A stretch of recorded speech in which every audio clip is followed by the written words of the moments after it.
Hello and welcome to Hawkeye Nation. This is HawkCast, your Iowa football, basketball, and recruiting podcast brought to you by Hawkeye Beacon and Rivals.com. I'm your lead analyst and host, Eliot Clough at Eliot Clough on X, joined here by Ross Binder, our managing editor. Before we get started, make sure that you are dropping a like, dropping a comment here on YouTube, and leave that rate and review on Apple Podcasts, Spotify. That helps a lot. Subscribe wherever you're listening so you don't miss an episode as well. Don't forget, subscribe. We are still running that promo. This is the longest running promo we've probably ever had, Ross, I would say. Yes, absolutely. 50% off your entire year, and we are still dropping premium content over and over and over, basically Yep. every day right now, if not a couple times a day. Yep. And there's a lot more coming too over the next few Yeah. weeks. So, Yeah.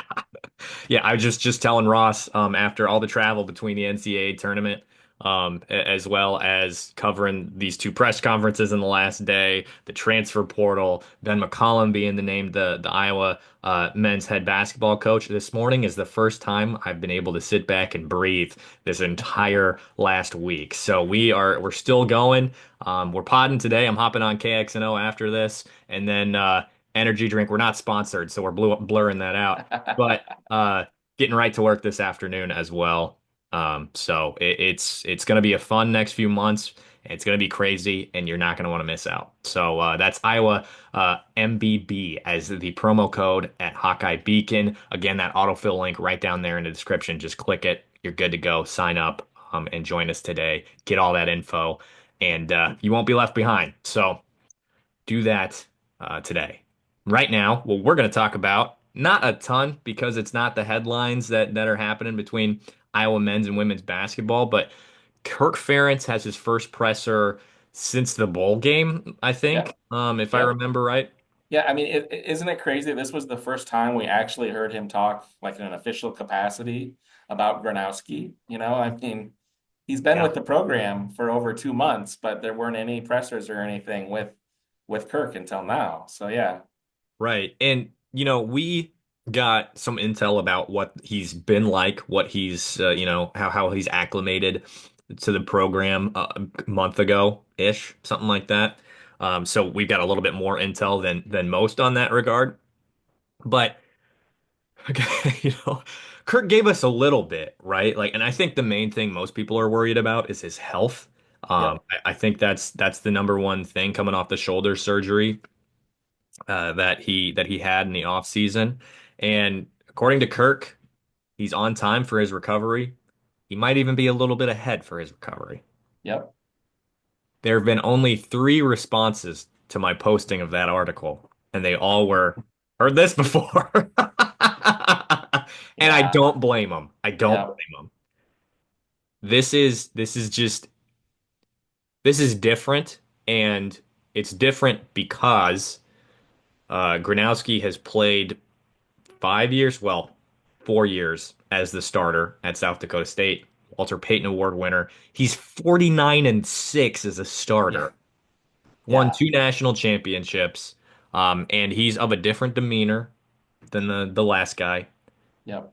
I have heard, and we've heard a lot of positive things about how he's ingratiated himself with the team. Again, that's on our premium board. That's fairly recent because I linked back to it after yesterday's impressions. But we also heard that he's going to start throwing lightly, not in like team activities and stuff like that. But I guess my main takeaway is that he's approaching this with a level of humility or humbleness, as Kirk, makes up. That's a made up word. It's supposed to be humility, right? I think so. Yeah. Okay. A humility and kind of Kirk said he's kind of quiet, but he does have those leadership qualities. And Hmm. I think it's important given the context that he, doesn't step in and immediately calls himself the starter, immediately looks to himself as the leader of the team. He just kind of sits back, lets things happen, and, works his way into that role. And by the sounds of it, that's what's happening. Absolutely. I mean, Iowa is returning a quarterback last year in Brendan Sullivan, who did start like 9 game or not 9 games, several games. I was gonna say like 3 or 4 games. Yeah, it's more like 4 or 5. I forgot McNamara did start the year as the quarterback, and then Yeah, and and Jackson Stratton started a couple too. starting in So, November. Yeah, so there were yep. a lot of quarterbacks started games last year. Yeah. But yeah, so I mean, there is not the most experienced incumbent, but a dude with a lot of experience. And yeah, I think it's good that Gronowski isn't coming in with that kind of brash personality and really trying to kind of put himself forward or anything. I think that already has obviously helped get him in good with the staff and the rest of the team. And yeah, I think we everyone anticipates once he is able to go, this summer and for fall camp that, he is going to win the job. He is the most talented, most experienced quarterback on this roster. Um, that said, I understand kind of the skepticism people have right now in terms of the injury. It's understandable. They've just been here literally getting burned by a high profile transfer quarterback and some injury issues. I would say the past doesn't guarantee the future. It's different dudes, different injuries, different everything. It's unfortunate that this happened and he has to have off-season surgery. It would have been ideal that he could have come in and done practice this month with all the spring ball stuff. But it's happening the way it is instead. But yeah, I think there's still a lot to be excited about and encouraged about with Gronowski. What Kirk said about his intelligence and his ability to pick up the system and the playbook and everything else, I think was really exciting. I thought it was So yeah, funny that he said he's smarter than the entire staff. I know. It's like, damn, you saying your staff's a bunch of dummies, Kirk? Right. Or Right. But he did say that in reference to the fact that Mark is a chemical engineering major, I I think that's think. what, yeah, is chemical or mechanical engineering, as I Yeah, recall, I can't which is remember. certainly that's an intense major on its own, on top of obviously, playing college football. So, Right. yeah, if he's able to manage all that, he is definitely a smart dude and a hardworking dude and a very organized dude. Right. Right. And for that reason, I am impressed so far. Kirk hasn't talked about Mark the way he talked about Cade. Hmm. Um, it's just different, Yep. and that's a good thing. Yep. I think we can leave that conversation there. But um, depth chart is the other thing that we were going to talk about because, Yeah, well, we we got a have to talk about it, right? yeah, I mean, we got a new depth chart. I think the first one since at least the bowl game, probably before the bowl game. I don't think they did a post bowl game depth chart or anything. No, I don't Either think. way, yeah, they did that one year. It was really weird. Yeah, it That's was. super weird. I've literally never heard about that. I know it was after the Jake Rudock, CJ Beathard controversy, and Huh. yeah, they literally came out with the depth chart in January, putting Beathard as the QB1 ahead of Rudock. It was super weird. It was the weirdest thing. Yeah, they've never done it before or since. Anyway, yeah, so we got a new spring depth chart yesterday for this year. And I think the most notable thing that probably everyone noticed right away was like, hey, where are the transfers? Like, there's no Sam Phillips at receiver, no Gronowski at quarterback, which that one is more understandable because he's hurt. He's not going to be practicing, obviously, all spring. And the D tackles, the D linemen that Iowa picked up, Pace and Hawthorne, are also not listed. So, kind of a weird depth chart in that respect. What is that? What stood out to you for sure? Yeah, I mean, that's kind of their MO, at least that I've Yeah, gathered. You know, if you haven't played football in front of them, you're probably not going to be on the depth chart. I said no transfers listed, and then somebody was like, "Isn't Hank Brown a transfer?" It's like, well, right, yeah, but he enrolled and was with the team right. during bowl prep, so Yeah, that's a bit of a different situation. But they've let me they've go ahead. actually they've actually seen him for Right, all of like a week of practice maybe. But right, yeah, although I will say it did I did think it was a little bit interesting that he's had like 1 week, 2 weeks, whatever it is, and it still jumped him ahead of Jackson Stratton on the on the depth chart. So. yeah. You know, Hank has. I think he started the same amount of games as Jackson has now between Auburn and Yeah, Iowa. yeah, I think 2 or 3. Yeah. Hank is a scholarship Yep. quarterback, right? So to me, that makes sense. Yeah. It But didn't shock me at all, but it was just yeah, like, just given the Ferentz and Iowa kind of, when in doubt, default to the more program experienced guy. And in this case, obviously they've seen Stratton and he's been with the program and started and et cetera. And, Hank Brown is literally, he's been here a couple more weeks than Gronowski, essentially. I mean, he's gotten a little bit more run, but yeah, no, it didn't shock me, but it was just like, oh, that's interesting. I think the main thing to take away is, as we know, the preseason, especially pre-spring depth chart, is not one to take super seriously. Uh, the thing, I mean, we're going to keep talking about this throughout the spring, right? And this will be Yeah. the depth chart that we have to go off of for the most Yeah. part. And of course, we'll factor in Bryce Hawthorne. We'll factor in Jonah Pace. We'll factor in Sam Phillips. We'll factor in Mark Gronowski. And there's another one I'm missing, right? I don't think so. Is that Is that it? Well, Hank Brown, duh. And Hank Brown. Okay. Yeah. So I was like, I know there's five. What the Yeah. hell? Yeah. And there's Yeah. inevitably going to be another after the spring window. Iowa needs help in the secondary. Yes, especially after the other football news we got this week, which was John Nestor entering the portal. So, like, Were you not surprised only by that? Because I was. yes, I was just because I remember because it seemed like his star was on such a ascent last year, especially before the season. I went back and looked, and we had all those quotes about him being the next Riley Moss and how much the coaches liked him, and everything. And for that reason, yeah, I was shocked because it really did seem like this guy was in line for a bigger role. The part that didn't surprise me was the fact that, towards the end of the season, Iowa was, kind of scraping for defensive backs. And Nestor was not a guy who got a lot of run at that point. Um, He was and bad against Michigan State. right, it's not Those good in receivers are there. like the receivers are good there. Yeah.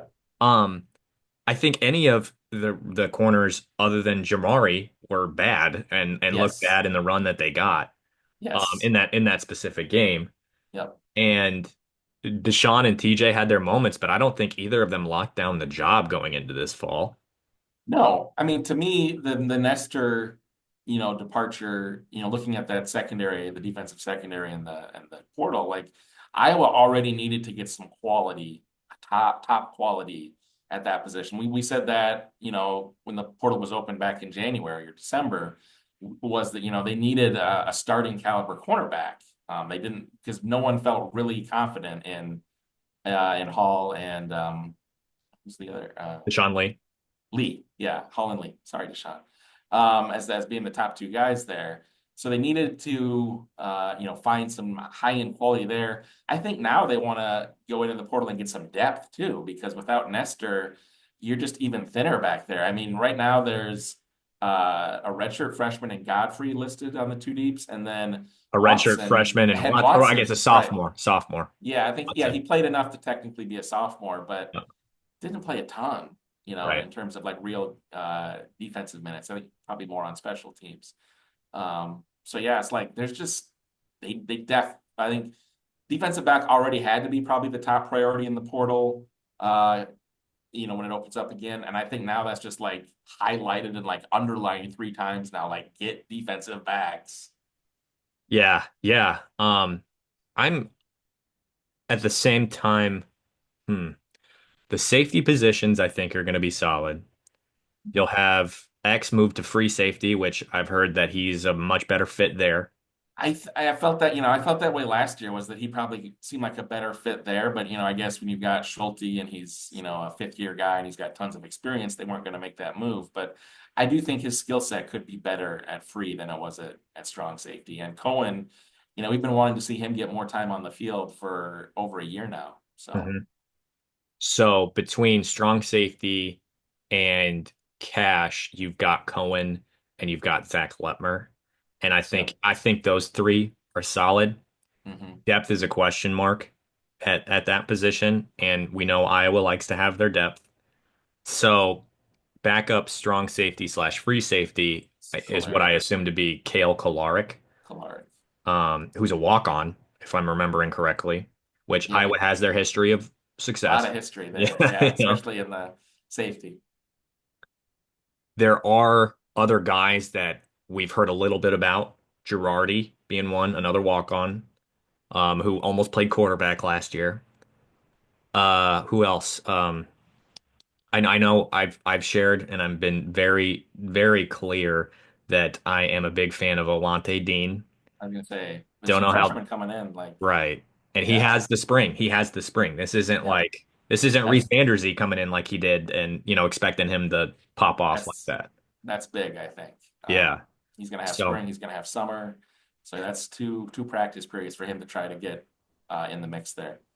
And so losing Nestor, there's just an even more of an emphasis on defensive back specifically. Yeah, Whether cornerback. a Yeah, cornerback, yep, definitely. yep, Maybe you do dip into the portal for a safety or yeah, somebody with some positional flexibility because that's what they like, right? In their yep. defensive backs. Um, so and CJ Bell is another guy that enrolled early that's going to play corner. Of course, there's Khalil Tate, who has been passed now by two second-year guys that's been in Mm. the program for a while, and he was very highly recruited. Um, so that's up in the air as well. And I mean, looking at the roster, I know they flipped. Oh gosh, what's his name? Uh, they flipped somebody from receiver to defensive back. Local kid, Alex. Gotta Moda, find it here. Alex Moda.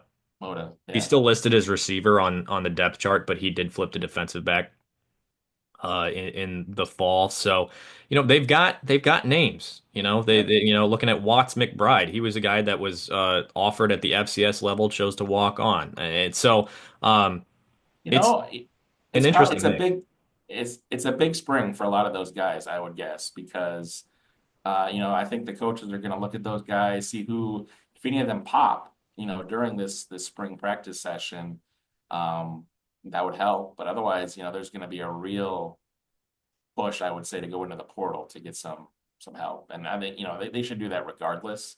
But yeah, depending on what guys look like, will, may impact the quantity of guys they try to get out of the portal at least.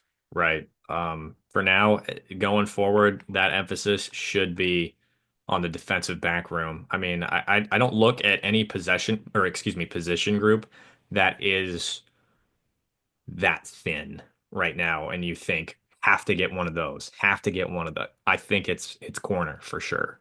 Um, Yep. but like we said, we'll talk about football more as the spring continues. For now, let's get to the introductory press conference for Ben McCollum, who just hit it out of the frickin' park. I posted Yeah. a poll on Twitter of like, what would you give McCollum, what grade would you give McCollum for his introductory presser? Yep. And I think it was 90% A, like 3% B, and then trolls the rest of the way Yeah. because he He hit crushed it. every point he needed Yeah. to.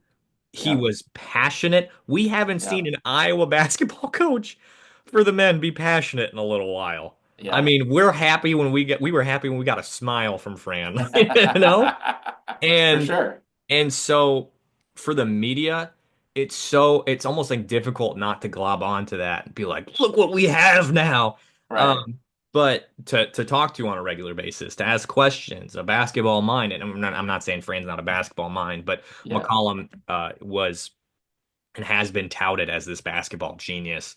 So um, I think I mean, it's hard not to be excited right now, right? He hasn't coached a Yeah. game. He hasn't won a Yeah. game at Iowa, but it's Yeah. hard not to be excited. Yeah. I thought he just absolutely crushed that presser. Everything you'd want out of him to kind of introduce, him to the fans, to the media, to the team, even really. Um, a lot of players in the portal that he's trying to get back, and we'll talk about that in a minute. But I just thought on every front, that presser was a success. He was just, charming. He was funny. He was good at explaining, some of his like key tenets and core beliefs around basketball. Like I thought the his focus on God, what was the intent his intensity? No. Oh, Uh, imposing your will? imposing your will. God. I thought that was great. Yeah. Even though I couldn't remember it just now. That's on my stupid memory, not on him. I thought the way that he talked about that and the way they kind of used that in like all aspects of his time at Northwest Missouri State and Drake just really made sense to me and just seemed like a really smart way and thorough way to approach that role. I thought it was really interesting. That was from a question of from Mike Halas from the Gazette, Yeah, who is he's an eccentric character. he's asking about the art of war. Yeah, right. Is that a Sun Tzu reference that we just Yeah. got at this press conference? So I really buy in to coaches who have philosophies like that. It's again, it's not something that is it's not a facade. It's not Jaguars coach going Duval and being really cringy, Yeah, right? Like you Ben McCollum means that. He's yeah, instilled it into his teams. And you can say that stuff when you win 80% of your games as a college basketball coach, you right. know? And you Yep, can you can you can say that because you know it to be true and you know it yep. to be proven. And so yeah, that was a really good quote. Hmm. I did write an article of my five top quotes or the five top quotes from Ben's introductory presser, and I think we can hit on that a little bit now in talking about what he said to the media, not only in questions, but just straight up. He just went after it in his opening statement. He didn't Yeah, wait for the things to be prompted. And I think the first one that you and I both recognized is filling Carver Hawkeye Arena. yep. I That mean, was the one that that you was mentioned. So absolutely. I mean, let's be real, that was a huge factor in why this move happened when it did, in terms of, Fran being let go and Iowa looking for a new coach that ended up being McCollum. Was Carver has been a ghost town this year. You were there covering the team for, almost all those games. You saw how empty it was. And, the ticket sales were way down. And even more than that, like the actual attendance numbers of like the butts in seats numbers were way, way, way down. And, I think that's what prompted Beth Getz to make this move. Was just like you couldn't run that back another year. And like there's no reason that was going to get better. And you needed to make a move. And she's certainly very cognizant of that issue and needing to get Carver energized and filled up again. McCollum is for sure on top of it. And I think we saw some really exciting signs of what this hire has done for the fan base. We've seen it online on our boards, on social media. The response has been really good. And you saw it at the presser. You were there. You'd see the fans, and like there was already like a Hawks Nest contingent showing up with fans in the white dress shirts and yellow ties, and like that's awesome. Like that sort of branding, and that's something that Iowa should 100% lean into. And like the Hawks Nest has not had any, the student section really has not had any sort of a brand or an identity for years, if not decades at this point. And this is an easy thing. I think people seem to be into it, seem excited by it. So 100% like lean into it if you're Iowa, and roll with this, make something out of it. And getting the students energized and involved is priority number one to getting Carver energized and full again. And this is a great start, in my opinion. you know what this is like is being a kid at the pool and diving to the very bottom of the pool for the first time, touching the bottom, and then being on the way up and thinking, "Oh crap, I didn't get enough air." And then when you finally surface and you go, that's what this is for the men's basketball program. It Yeah, has, and I don't say that to pile on Fran either, or the players. Like those guys yeah, are given everything. This needed some new air, some new life. yes, And Ben McCollum, I think, can bring that. And yes. I've been talking to people from, his from around him this week, and they all say the same thing. I trust him. He has Mhm. won. He's Good. gonna win. Um, and he's he's gonna bring in some of his guys, but he's also gonna dip into the portal. He's Hmm. gonna try to get back guys that he likes from this last year's team. Yep. And so he's the I really I thought the biggest green flag in the conversation about Price Cooper and Josh Dix, which we can move on to that quote, which is something that stuck out to me, is he just straight up said their names and was like, "We want them Yeah. back. We want Yeah. them back." That was I used my Sam Cassell gif for that. Sam Yeah. Cassell gif is I'm not gonna lay it out here because if you follow me on Twitter, you know what I'm talking about. Yeah. For him to do that was just, we're here, we want you, and I want everybody else to be after you too. Yeah. And And that's planting your flag and saying, hey, we're going out and and doing this. engaging with the fan base. I mean, the Yeah. Iowa burners have been Yeah. going nuts. Like, hey, Josh, Price, Cooper, come back. Yeah. And to have I your think it makes sense. I was going to say, I think it makes sense just honestly kind of from like a practical level because like those guys played the games. They saw how empty Carver was, and they know what the reaction from the fan base was like online and everything. Like they might not understand, like, yeah, like, I don't think, no, the fan base was not mad at those guys, but there was just kind of that everyone was checked out, not everyone, but a large percentage was checked out on the program as a whole, and letting them know that, like, hey, this was not a reflection on you. Very much still want you to come back, still want you to be a Hawkeye, still think you can, do great things in black and gold. I think just as a good reminder for them that, hey, this year did not go the way you wanted it for sure. Nobody wanted to go this way, but people still want you in Iowa City, 100%. and Cooper Koch was in attendance. Yep. Josh Dix and Price visiting elsewhere. Josh Dix entertaining other programs, and I know Cooper is too. But um, I just can't imagine being 19 years old in the back of a press conference, shouted out by a potential future coach. And this quote, like I again,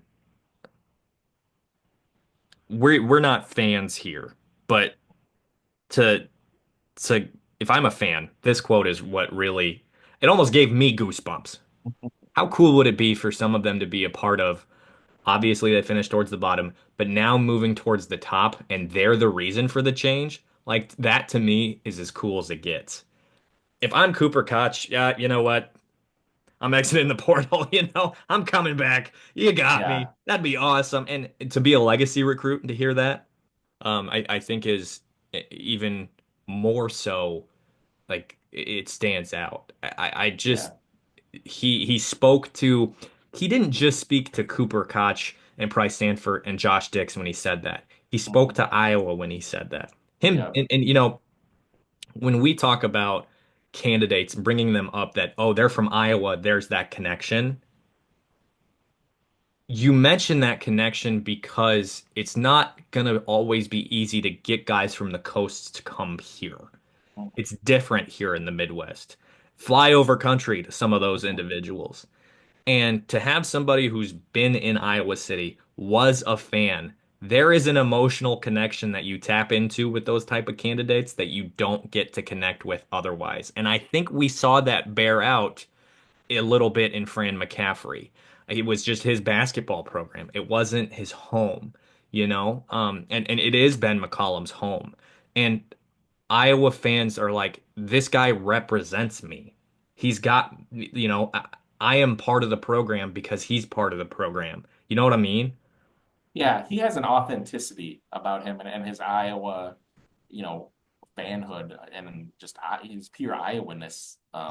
It, we're gonna go there. It Um, is just, I don't think they need necessarily 100% needed and a quote unquote Iowa guy with this hire. If they got someone else who was a good fit, it could have worked.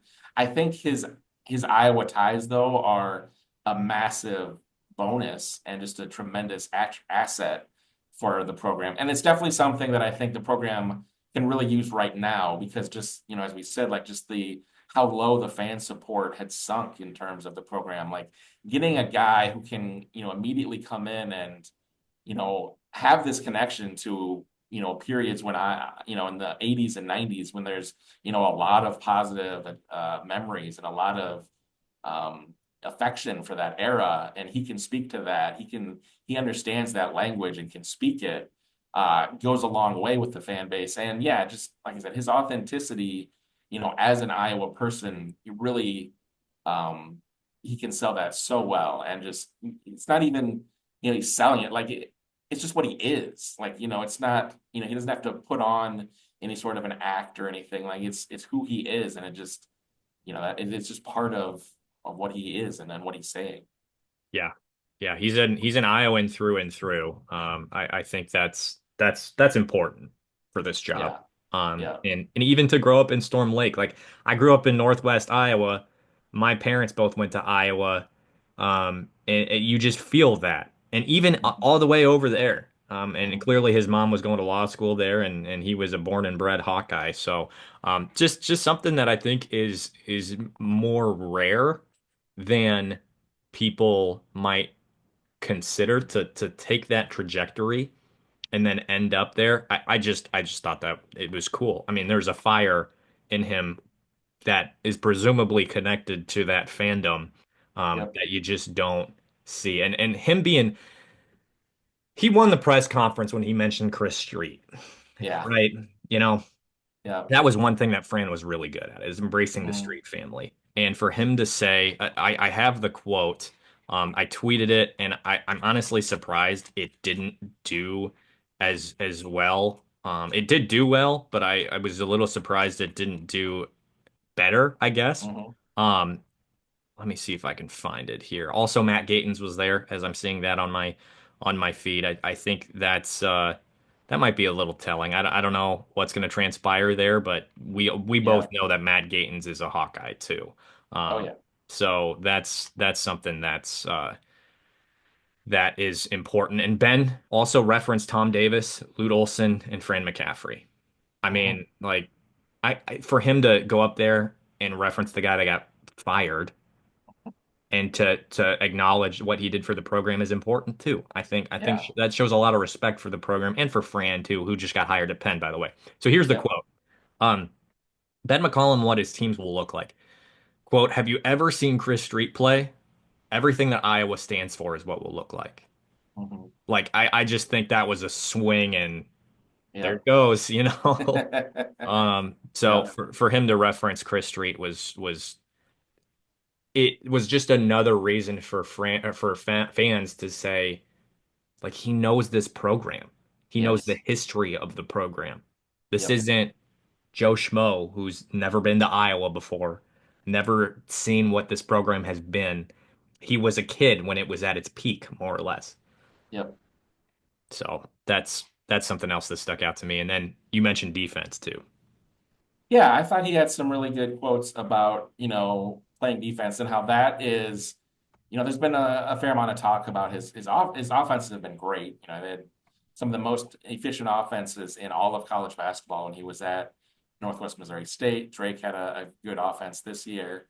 But he did say that, the backbone of his teams is defense. They will always play defense. And that I think is something, if you're an Iowa fan, should be exciting because we are coming off the Fran era of 15 years where it wasn't all bad defense. There was some good defense in the early years of his teams, but certainly the last 4, 5, 6, 7 years, the defense has really slid. Just hasn't seemed to be a priority, and just the on-court defense that we've seen has been generally bad, if not just really bad at times. And we've seen that reflected in the record too. It's if you're giving up 80 points a game, it's hard to win on a consistent basis. You got to start scoring 85 points a game yourself then. And having a coach that is making defense a priority and making that the kind of backbone of the team and the team's identity, I think, will be a real change, but a real positive change and a needed change. You have to play defense to win at the highest level. Yep. Those teams that Fran had that were good didn't win at the highest level because they didn't play No. that high level defense. Yep. It's pretty simple. Didn't Yep. rebound to the degree that they probably should have. Right. And I mean, I actually watched a replay of that 2020 team versus Illinois, and just looking at like the physical bodies that were on the court, I was like, who is this team? This is completely different than what we're seeing at Iowa right now. Um, Yeah. and it doesn't necessarily have to be that with this team because we've seen McCollum come in and beat the brakes off of other teams without that level of athlete because of effort, because of buy-in, because Yep. of rebounding, because of defense, because of efficiency. Um, and yeah, I think you nailed it. I bolded it in the article regarding defense in that quote. Hmm. This is the full quote. We're going to make sure that we play the best way that our personnel has success. And that's just what it was this year regarding the slowness of the offense. But Hmm. we'll always play defense. Yep. That's how he finished the quote. You couldn't see me on camera, but Yeah. he that was my question actually. Yep. And he pointed to me and he said, "We will always play defense." And I wish the camera was on me because I went and like that's music to everybody's ears in there, right? Yep. Fran's teams didn't lack effort, but they lacked execution defensively.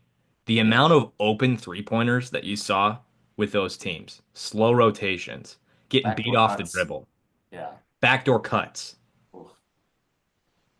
Yeah. It's just going to be different. And right Not now, stopping the ball on like, in transition. Like not just getting in front of like the ball handler and like some dude goes 90 feet down the down the court to the other rim. it's just not going to happen. No. And I can say that confidently based on what we've seen already with his teams. So hard not to be excited. Let's Yeah, hit this. lots more to talk about with when the portal guys start coming in. We're gonna get obviously there's a lot of work to do in the portal to actually have a team to put on the court next year. Already got Bennett Sturts. Yeah, That's a great hell of a start. cornerstone. Holy Phenomenal shit. start. Yeah. Yeah. AP honorable mention, All-American, NBC Player of the Year. So I can't help but think of Josh Dix every time I watch him. Doesn't get sped up, manipulates the pick and roll, hits killer shots at the end of a shot clock. Man, if they can bring Josh Dix back too, that duo will be killer. As long as they Yeah. can get, guys that we've talked about on our premium board, guys that they want back from this last year's roster and add a rim protecting big. They need some size. They do Yeah. need size. They do Yep. need size. And of course, we'll talk more about that as the, Yep. the construction of the roster comes more Yep. into fruition. But let's talk women's tournament. We haven't done that yet. Obviously, the women fell to Oklahoma in the round of 32. Ugly game, tough game, poorly officiated game. Yeah. Um, I I think the main thing we have to talk about as a takeaway is Jan Jensen did a lot with this team following like she followed Michael Jordan, right? Like this is the coach after I don't even know who coached after Phil Jackson. Tim Floyd. Was he at Iowa Former, State? yeah, former Iowa Yeah. State Yeah, coach. yeah, yeah. Yeah. She Yep. is she and Caitlin Clark didn't win six national titles. She wasn't in college Right. for 6 years. Right. Fine. She didn't play softball either. She didn't leave Yeah. halfway, right? But Oh my you're God. following the Crazy. GOAT, right? Yeah. And for her to go out and I mean Lucy committed to Lisa Bluter, right? But Yep. to go out and keep Lucy and keep all those players, none of them entered the transfer portal. She Yep. probably should have done more. That team, Lisa probably should have done more via the portal, and Jan will tell you that. She told us that after the game. Yep. But for them to keep the core together, to turn the ship around when it was going downhill, uh, halfway through the season, there's a certain Twitter account that was responding to anything that I said about Jan negatively, and of course you're going to get that, right? Yep. But that's just, it's the first year, one. Two, you have to look at what she did do. And three, um, I loved the fire. She got her second text. She said that's bullshit on a horrible non-call. Yeah, And she should have. It was justified. yeah, I followed that up on Twitter. I said that missed call was indeed bullshit. yeah. I just it's hard not to admire the job that she put forth and what they did this season. Did it end the way they wanted it to? Of course not. But I'm still impressed, and I'm still on board with Jan Jensen and this team. I mean, they've still got pieces coming back, and they're gonna go get more. Yeah, I mean, like you said, like there was a lot of critics coming out in the middle of the season during that 5 game losing streak. A lot of doubters, a lot of questions. And then, they immediately go on a 6 game winning streak after that, knock off USC at home, great game, great win. Give UCLA all they could handle, lose by 2. Put together a solid run in the Big Ten tournament. Just this team is so much better, I feel like, than the seeds they received. It's just the way it worked out. But like it was comical that they were an 11 seed in the Big Ten tournament. Like they were way better than that. I don't know that they were like way, way better than a 6 seed in the NCAA tournament, but they felt like they were a little bit better at least. Just the way they came together at the end of the year was really good. Oklahoma just they kind of overwhelmed them. Just Oklahoma has a lot of size, a lot of depth, and a lot of shooting, and that all just kind of came to bear in that game. And it was one of those things where kind of once the pebbles started rolling downhill, it just snowballed and it turned into just a boulder and just a whole wave of boulders essentially. And they just couldn't get it back. The Iowa shooting was really poor. It was really tough to see Sydney Folter go out with a game where she shoots 0 for 7 from the field. That sucks. And she was She did have playing so well before that I too. know, she had a really good end of the season. Oklahoma was so physical. Like you could, Extremely. I mean, being courtside for the game, they were a different level of, I mean, Jan Jensen said it, bigger, stronger, faster. It was different. Yeah. Yeah. And so Sid got beat up, is what I'm saying. And she's Exactly. usually Yeah. the aggressor. Right. Yeah. She got beat up. She wasn't hitting. Taylor McCabe was not hitting. Yeah. And that was Iowa needed, the Feuerbach and Lucy were kind of the only players Iowa had on offense that were hitting with any sort of consistency. Ava Hayden, who was phenomenal in the Big Ten tournament, phenomenal against McNeese. No, Murray State. Murray State. Yeah. One of those M states. Ross, Phenomenal against I Murray think we State. need to get you on a fish oil supplement or something. This is not good. Yeah, Murray State. But yeah, I think this was a big test for her against a lot of big physical players on Oklahoma, and it's like she's got work to do. Obviously, true freshman, no shame there. But yeah, just a lot of overwhelmed and like, but I was really in one of the most encouraging and exciting things I thought from that game was Jan's comments afterwards when she talked about just straight up acknowledging how big and physical they were and that Iowa needed more of that. It's not like, oh, this wasn't our day, but we were good. We don't, and it was an acknowledgement that Iowa needs to be better, and it needs better, bigger, better players in some capacities.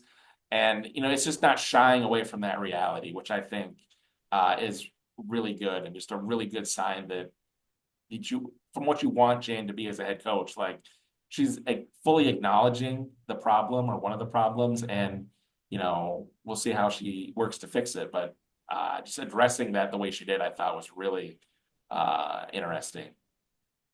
One thing that I think needs to be said is I thought Hannah was playing well when she was offered the afforded the opportunity to play, if that makes sense.